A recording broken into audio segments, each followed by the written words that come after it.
Dalam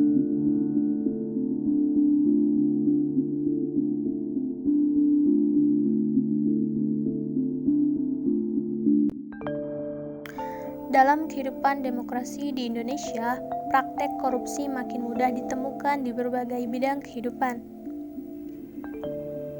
Hal itu disebabkan karena melemahnya nilai-nilai sosial, kepentingan pribadi menjadi pilihan lebih utama dibandingkan kepentingan umum. Lalu, tidak ada transparansi dan tanggung jawab negara integritas publik. Biro Pelayanan Negara justru digunakan oleh pejabat negara untuk mengejar ambisi politik pribadi, semata-mata demi promosi jabatan dan kenaikan pangkat.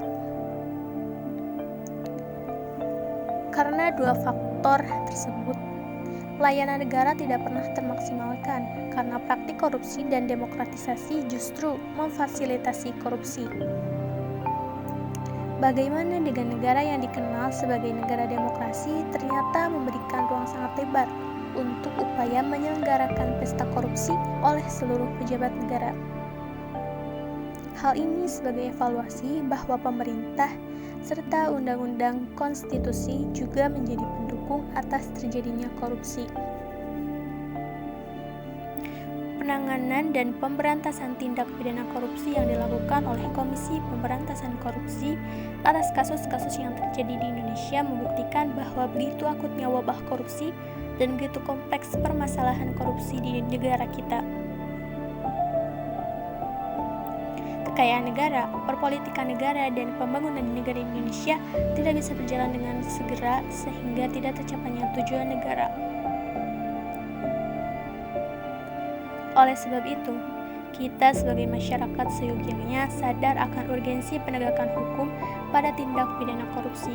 Kesadaran diri untuk bisa berpartisipasi dalam memberantas korupsi tidak hanya dilakukan oleh mereka para satgas pemberantas korupsi saja, melainkan seluruh komponen masyarakat harus bisa berkontribusi untuk hal itu. Dalam ranah pendidikan misalnya, bagaimana bisa sejak dini ditanamkan pendidikan anti korupsi dan moralitas. Dalam keagamaan adalah pendidikan tentang muamalah syariah sesuai konteks agama.